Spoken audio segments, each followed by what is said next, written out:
उत्तराखंड के मुख्यमंत्री पुष्कर सिंह धामी, उनका परिवार, आर्मी के सीनियर ऑफिशियल्स।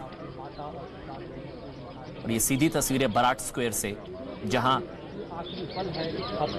अंतिम संस्कार पूरा हुआ। पूरे विधि विधान और मंत्रोच्चारण के साथ chief of defence staff general Bipin Rawat पंचतत्व में विलीन। उनकी दोनों बेटियां, जितने भी लास्ट राइट्स, जितना भी अंतिम संस्कार पूरे विधि विधान के साथ, वो तमाम चीजें उनकी बेटियों ने पूरी की। मुखाग्नि बेटी ने दी। रक्षा मंत्री को आप देख पा रहे हैं।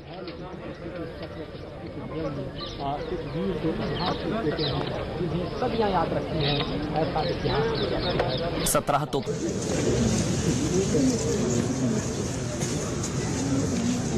आज पूरा देश गमगीन है। आज पूरा देश नम आंखों से अपने जनरल को विदाई दे रहा है। दोनों बेटियों ने मुखाग्नि दी, लेकिन पूरा देश आज गमगीन है, नम आंखों के साथ सीडीएस बिपिन रावत को अंतिम नमन, अंतिम श्रद्धांजलि। और इसी के साथ सीडीएस जनरल बिपिन रावत पंचतत्व में विलीन। दोनों बेटियों ने मुखाग्नि दी। ये सीधी तस्वीरें बराट स्क्वायर से।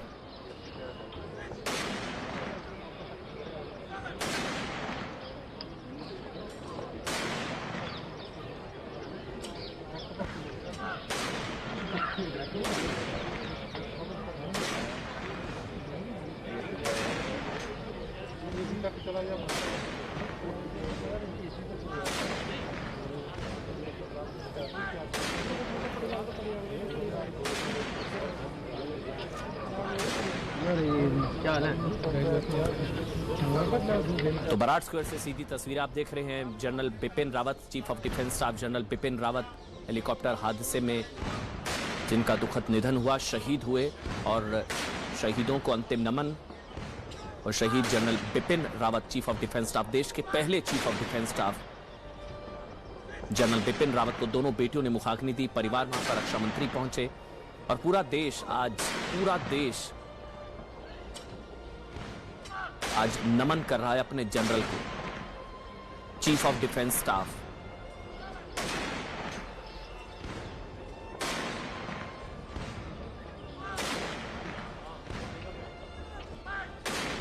इससे पहले अंतिम दर्शन के लिए पार्थिव शरीर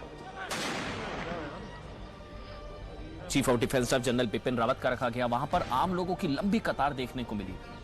लंबी कतारें देखने को मिली आम लोगों की। और अब वहां से वीवीआईपी जितने भी हैं, जितने भी सीनियर ऑफिशियल्स हैं, मंत्री हैं, वहां से जाने का अब उनका सिलसिला शुरू हो चुका है।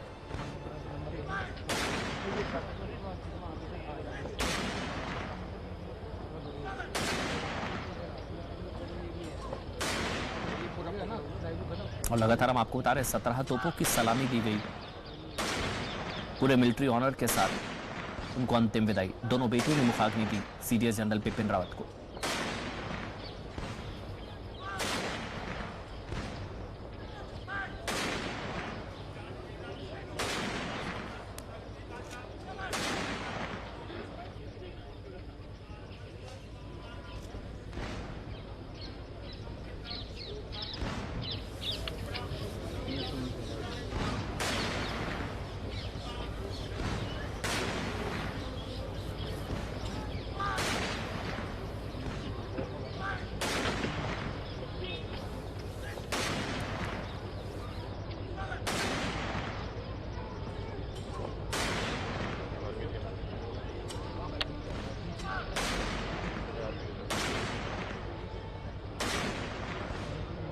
कह सकते हैं कि हालात पर जज्बात को हावी न देना।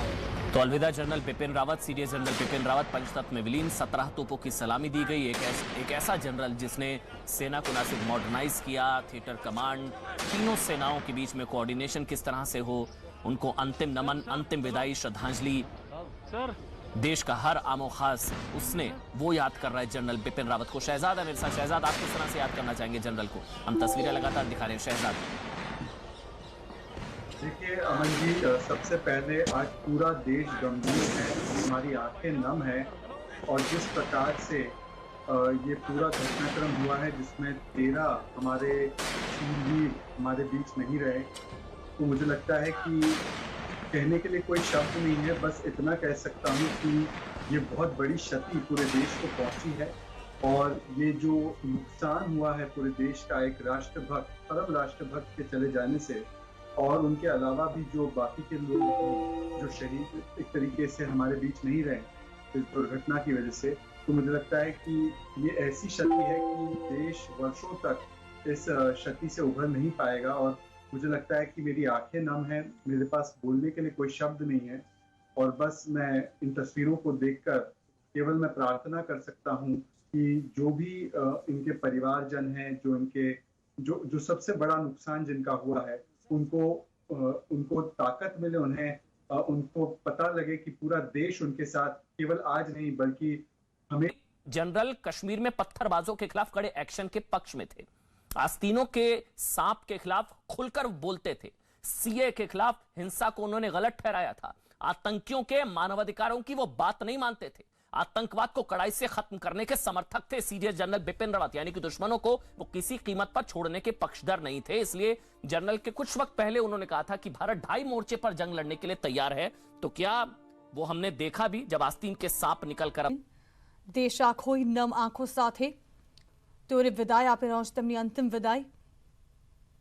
દેશના પહેલા સીડીએસ જનરલ રાવત અને તેના પત્ની મધુલિકાને એક જ ચિતા પર મુખાગ્નિ અપાઈ।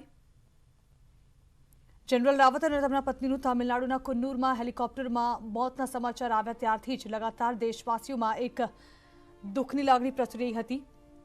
પાર્થિવ દેહને દિલ્હી લવાયા અને આજે અંતિમ દર્શન માટે રાખવામાં આવ્યા। 17 તોપોની સલામી આપવામાં આવી। તો જનરલ રાવતની યાત્રા પણ જે છે તે અંતિમ યાત્રા પણ ખૂબ જ ભાવુક કરી દેનારી રહી। તો આ સમાચારો પર સતત રહેશે અમારી નજર। હાલ રોકાઈએ બ્રેક માટે।